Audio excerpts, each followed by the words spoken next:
Very happy to welcome Richard DeBoest of Goede, DeBoest Cross. Richard is one of the top attorneys that focuses in on associations, HOAs, condos, etc. So happy to have you on. Thanks, Richard. Thanks for having me. Looking forward to it. Yeah, so now we've known each other for a little while, and obviously I've had a chance to hear you talk about all things association related. I'm impressed by your knowledge, obviously your experience, but I have to start with how. First of all, when we're all little kids, some kids think of, oh, I want to grow up and be an astronaut. I want to grow up to be a fireman. Were you a kid that said, oh, I want to be an attorney? Is that something that was long held, or did you kind of fall into this? Well, my dad was an attorney, but I actually never thought about becoming an attorney, really. I went to college, but I didn't really have a focus of what I wanted to do. So I graduated from college and I was approaching about 27 years old, just kind of bouncing around, living in Los Angeles, doing actually some computer tech jobs very early on when this was in the mid 80s. Was this the punch cards? Yeah, well, it was just a little bit after that, but a 10 megabyte hard drive was the biggest you could get, and it was as big as a brick. Literally, that was a 10 megabyte hard drive. That was the cutting edge. That's scary. And my dad called me up one day and he said, you're getting a little older and your window of opportunity to make a career is closing. Why don't you consider going to law school and come to Florida and I can help you get a job? And, I thought, okay, what the hell? I guess might as well do that. It's better than, and so that's when I got to law school. When I got to law school, the light bulb went off. I didn't love undergrad because I didn't know what I wanted to do. But when I got to law school, took some of the classes, I'm like, I like this stuff. And I did well. And I really got motivated by going to law school, not with necessarily the intent of when I got there, I still wasn't sure. But shortly after that, I really kind of jazzed me up. I got good grades and I focused and, here we are. That's great. I love hearing backgrounds of how people ended up where they are. I know in my own case, nothing has ever been pre-planned. It's always, hey, try this. And then you either, have passion about it or you don't. So now being an attorney, that's one thing. You have specialized into this ecosystem of association world.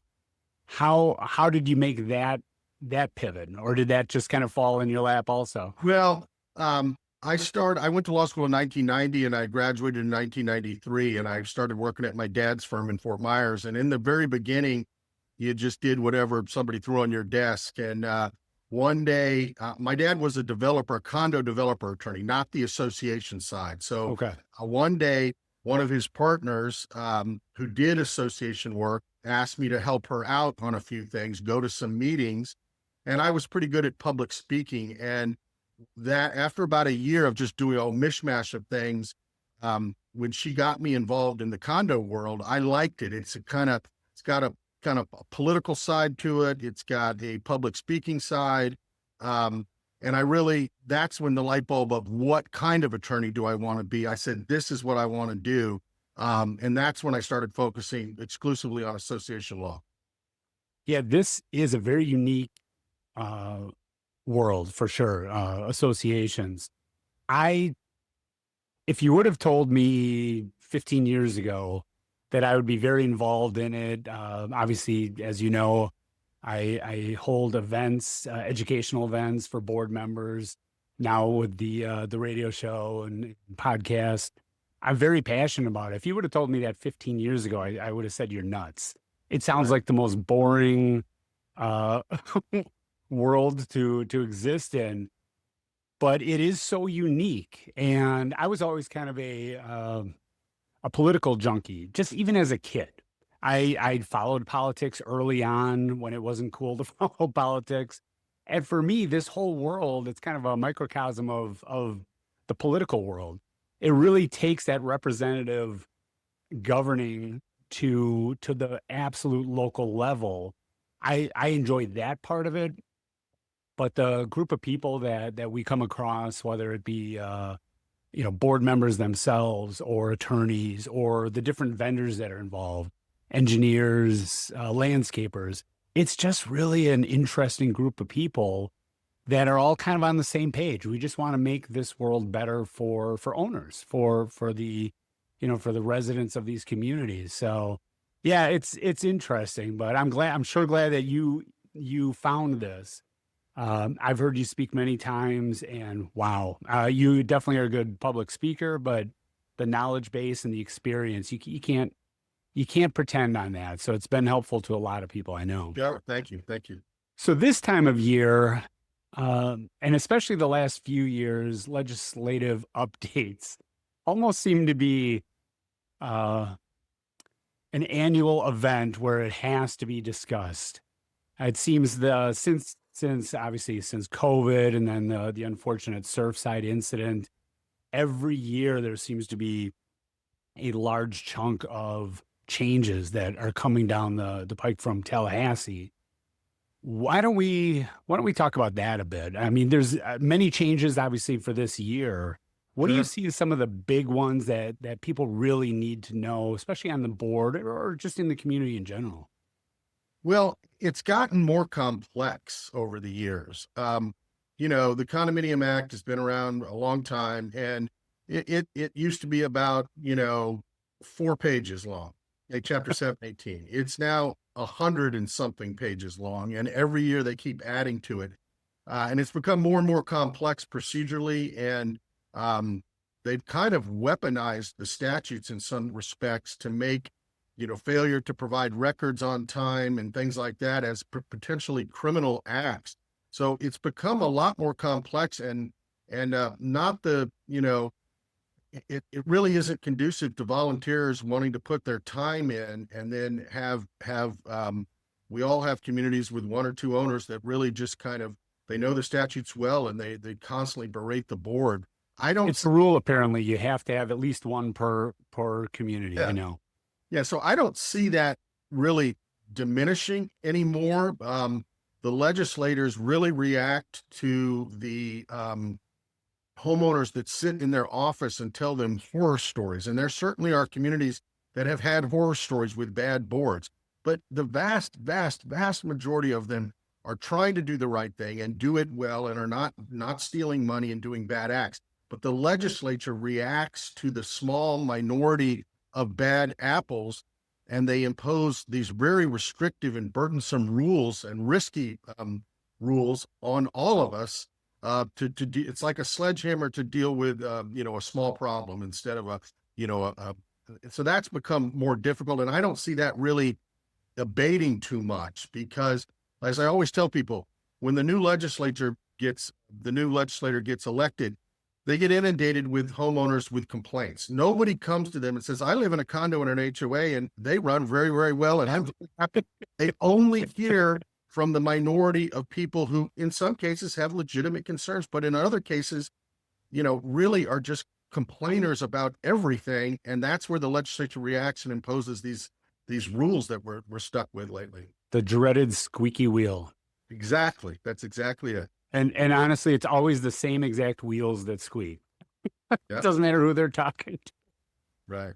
So one thing that I have always wondered, now, obviously there's a difference between, an HOA and a condominium for obvious reasons. One, you're sharing walls, you have multiple floors, you have lobbies, you have more common space that you share, versus HOAs, not as much. So I understand legislatively why there needs to be differences for those. Right. But there are some things that I've never understood why they're not the same, as far as even noticing things that have nothing to do with the structure of the community. Do you see you're gradual right. alignment in those areas, the common areas? And I don't mean common areas as in your lobby. I mean, right. The common areas of the law. Yeah, you're exactly right. A condominium under Chapter 718, an HOA under 720, and a co-op under 719, the applicable statutes, operationally, they are almost identical in the sense that they have an elected board. They have certain requirements for notices of meetings and annual meetings and assessments and collection of assessments. So operationally, they really almost could be identical. And for a time there, they pretty much were, with slight differences. That's why the first question we always ask a new client is, are you a condo or an HOA? And here's what they'll say. Well, we're a townhome community. Well, that doesn't tell me what you are. You could be attached townhomes and be an HOA, or you could be an attached townhomes and be a condo. But we need to know what you are, because we need to know what statute applies. And operationally, that was fairly uniform. Unfortunately, that lately, particularly in 2025, this year, they adopted a lot of operational differences for condominiums in regards to video conferencing meetings and adopting budgets and all these things that are quite different. So now, for a while there, they were very diligent to keep things consistent. If they changed an operational aspect of 718, they do the same thing in 719 and 720, and that was good. But this year they really went off, and all the changes they made were to 718. So we've kind of backtracked to now it's different. And hopefully they will align the statutes operationally, because it makes your job, my job, the board's job, and the manager's job much easier if we know, okay, for this type of board meeting, we need 14 days notice as opposed to 48 hours. And why is it different for one or the other when it really makes no difference? Right. That was definitely something that I always thought was unnecessary. Right. Holding it different. It's not that they ignore them. It's really because a lot of legislators don't understand the difference between a condo like you do in an HOA and a co-op. They don't understand that there's different statutes and that they really are operationally very similar. So they forget. I always call the Cooperative Act 719 the redheaded stepchild. Inevitably, if they'll change something in 718, they might remember to change it in 720 to make it operationally the same. Right. They always forget 719 because the co-ops are not as prevalent in Florida as in other areas. So they're always left out. And that's unfortunate. Yeah, definitely. I know when I was an active manager, co-ops, I can remember maybe managing 2 co-ops, as opposed to obviously the majority is condos and homes. So when a developer is building out a community, you do get that kind of middle ground where they are side by side townhomes, and so do they get to just choose this is going to be an HOA or this is going to be a condominium when the physical structure is very similar between the two?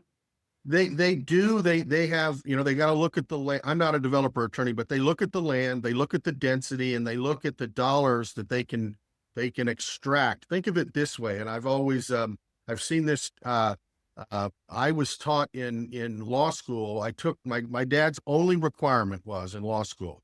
I went to Nova Southeastern, in Fort Lauderdale. His only requirement was if you go to Nova, you've got to take Gary Polikoff's condominium class. He was the late great Gary Polikoff of Becker and Polikoff, a famed condominium lawyer in Florida, now deceased, taught the condominium law class. And so I took that class, and he showed an example on the chalkboard where you have 10 acres of land and you can put, 20 houses, individual houses. Okay. And so you might be able to sell those 20 houses for X dollars. But what if you built a high-rise condominium with 100 units, and you can sell each of those units, maybe not for the same price as a single family home, but 3/4 of that price, right? So now you can maximize the economic return on that land by building a high-rise condominium. So that's one of the aspects. How much money can they get? And then the townhomes and 0 lot line homes, as opposed to the traditional single family, 1-story ranch style home. You don't see those being built in those communities. They want to maximize, put them as close together. And so they look at that. And the big difference is condominiums are highly regulated by the state when you develop them. You have to be approved by the Division of Condominiums with all these things you have to jump through. HOAs, while they're regulated by local ordinances and zoning laws and things, there is no state agency that has to approve your HOA development in the same way as a condominium. So I think a lot of times developers choose the HOA model because it's less regulatory hoops they have to jump through. Okay. And then speaking of an oddball, what about a POA? Where does that fall in? Well, the name of the association does not dictate exactly what it is. Okay. A POA, a property owners association, the Chapter 720 defines a homeowners association, and it uses the term HOA. Right. POA is just a similar term for an HOA, but more often than not, a POA is often the term used, not because it's in the statute, but it's just a term of art. They often use that for a larger master HOA. Okay. That they manage a lot of sub communities underneath it, some of which are condos, some of which are HOAs. The master is often referred to as a POA or a master association. Okay. Okay. So that in the end, that ends up being more of a marketing Right. thing than a legal thing. Okay. Excellent.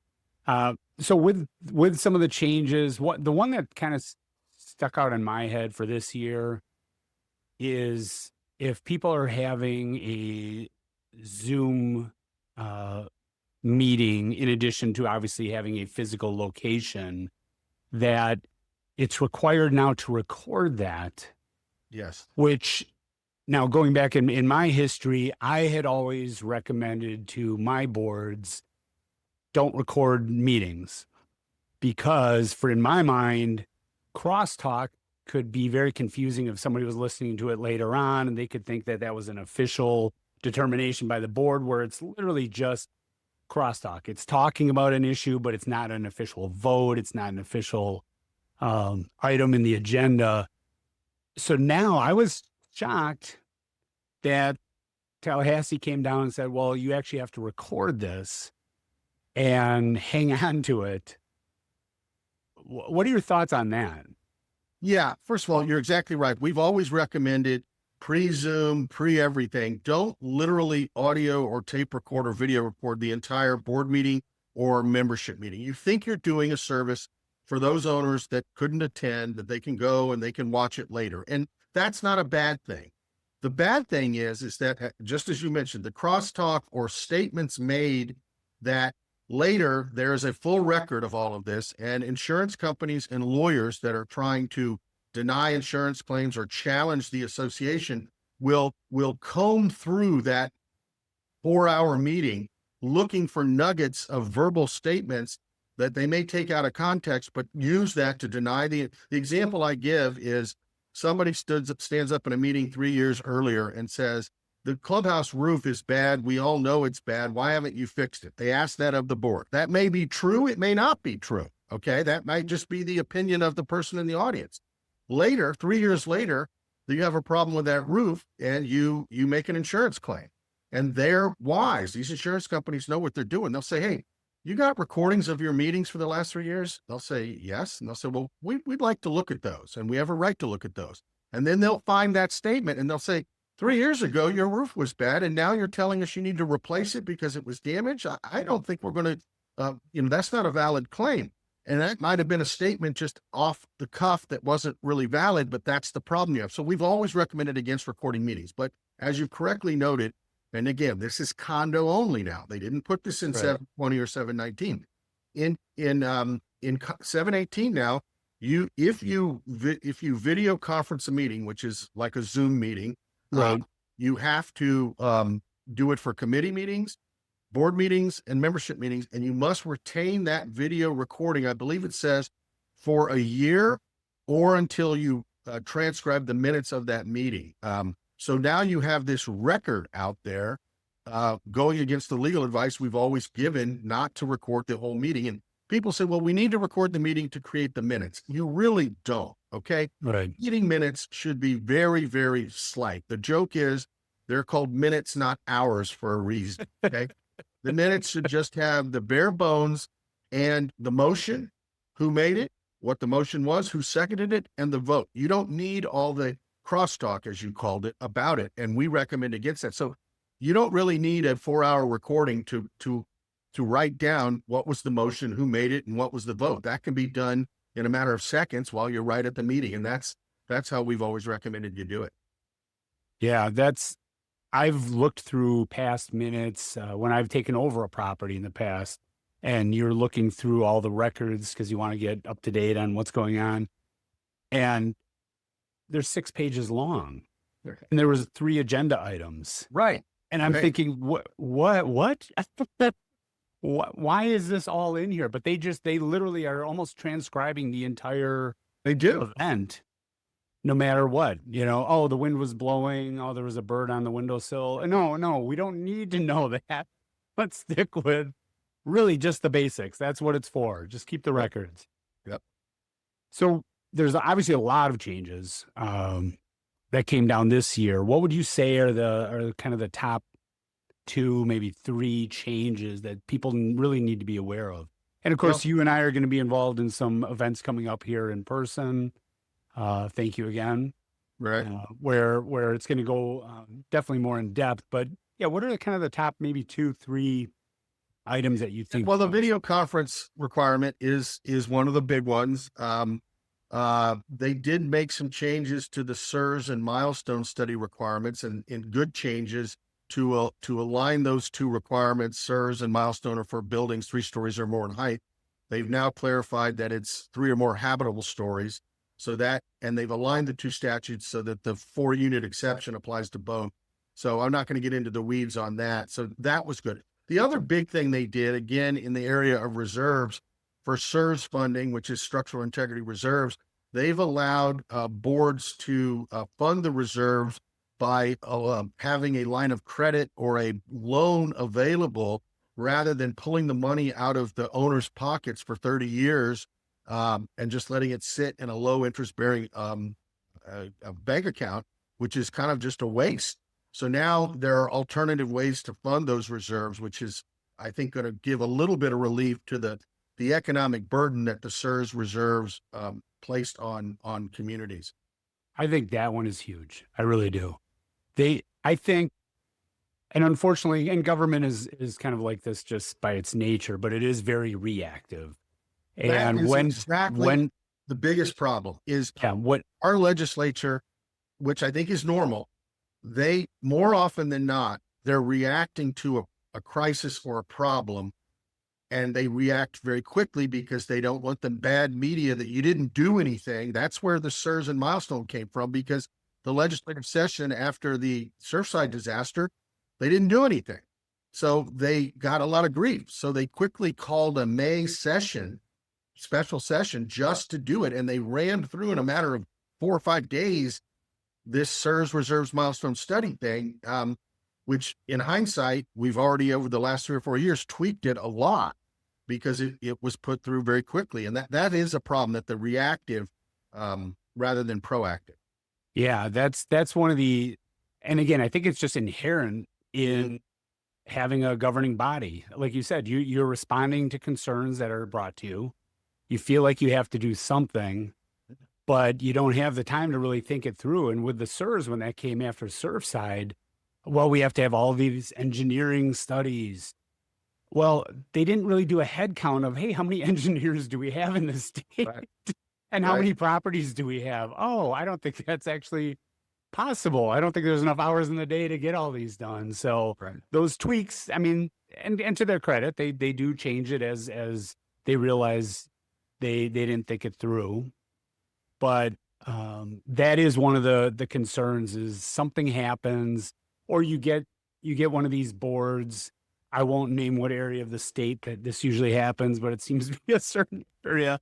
But you get a board that goes rogue, or in one particular case, apparently tiptoed into the RICO area of the statutes. And so now we have to overcompensate.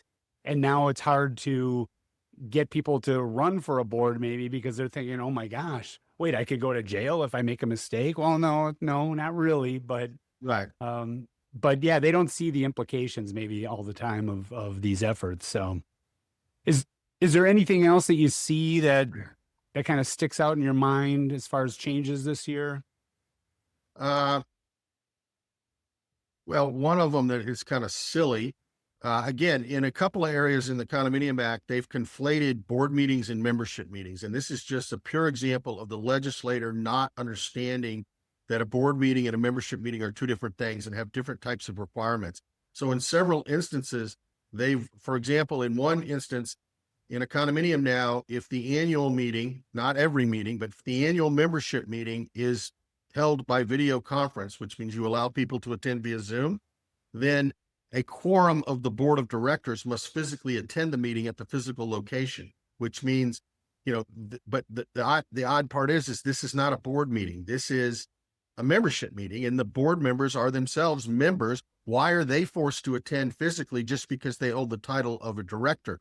John Treblecock, my partner, and I have kind of surmised why this law came about. I don't know this to be a fact, but a lot of what I suspect is somebody got to a legislator and said, we go to our annual meeting and our board members are never there. They're always on Zoom. They mute us. They won't let us talk. We cannot physically see them or know who they are.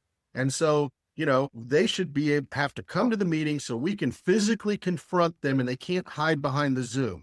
That's what I probably suspect was the impetus for requiring a quorum of the board to attend the annual board meeting or the annual election in a condo, just so they have to take the slings and arrows of the constituents in person, which is, now the thing is, they don't say, what if the board doesn't show up at the annual meeting? I don't know. There's no penalty, apparently.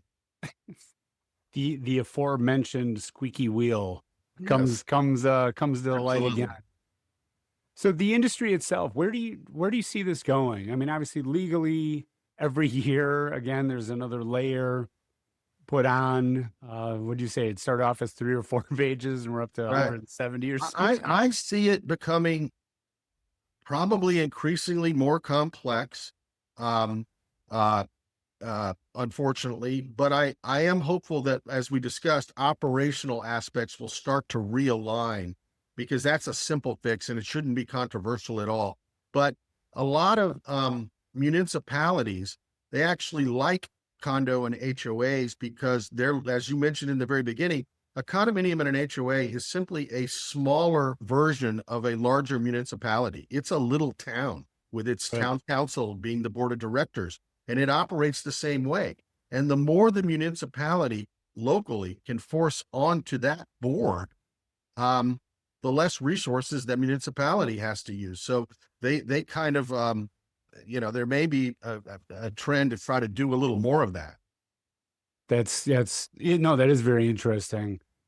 It's much easier to have a board to talk to about issues and have them take that on than go right down to all the members if you're the municipal governing board. So now, as far as you, I have a couple extra questions for you, because I'm fascinated on people's stories and where they're at and how they got there, but also where they're headed. So obviously, Goede, DeBoest and Cross has grown into a force in this industry. Where do you see the firm going? Where do you see yourself going and the firm going? Yeah, my partners are very entrepreneurial, and we're always looking at different areas. Condominium and HOA law is one of our, probably the major core practice area we have. We do a lot of other stuff though. So we're always branching out into sports law recently. We're getting into that. That's nothing that I touch. But I see us continuing to grow. The thing is, a lot of there's the number of condominium firms, at least in Southwest Florida where I am, really has not changed that much in 30 years. There were 3 or 4 or 5 firms that really concentrated it. And then there's 4 or 5 or 6 smaller individual attorneys that concentrated it. And as the developers are going to continue to build these communities as long as they can. Okay. So the population of HOA and condo communities is going to continue to increase. And the number of attorneys that service this area doesn't really exponentially increase with it. So we're all super busy doing that. So I see the industry continuing to grow, but we're going to need more bodies to service that industry in all areas. Yeah, the growth of development has been amazing, especially over the last 5 years. I mean, just in my neck of the woods, I travel 951 every day, and between 41 and 75. I mean, that went from a 2-lane road to to 6 lanes, and the development is unbelievable. All the way from Sarasota down to 951 on the way to Marco. When I got to town in 93, there was nothing east of I-75, nothing. Okay. Except woods and swamp and whatever. And people said, nobody will ever live over there. Now you can drive east of 75 all the way to the center of the state practically. And it's just community after community after community. So, it's going to continue that way. Yeah. I remember, I came down in 08, and I was looking at a property on, Immokalee and Oil Well, what is it? Orange Blossom out there. Anyway. And I thought, there's no way this is in the middle of the boons. The only living creatures I've seen out here are a skunk ape and a lot of mosquitoes. I'm not doing this. And now, no, that's right in the heart of civilization. It's just booming. There's a McDonald's there now. Who thought, right? And the Publix every 3 miles. Hey, love Publix. Sure. Love Publix. So, all right. Well, hey, thank you so much for coming on. Really appreciate it. I hope we can do this on a regular basis. Sure. I really do enjoy just speaking with you, just personally. Sure. Thank you, dear. And just trying to tap your knowledge. There's so many questions that I get asked too, with my background and my experience. And for the most part, I feel comfortable answering, but there's always a stumper where I don't want to cross that line. I'll punt and I'll send in the experts, and you're one of my go-tos. No, certainly appreciate it. And thanks for the opportunity to be on your show. All right. We'll talk soon. Thanks, Richard.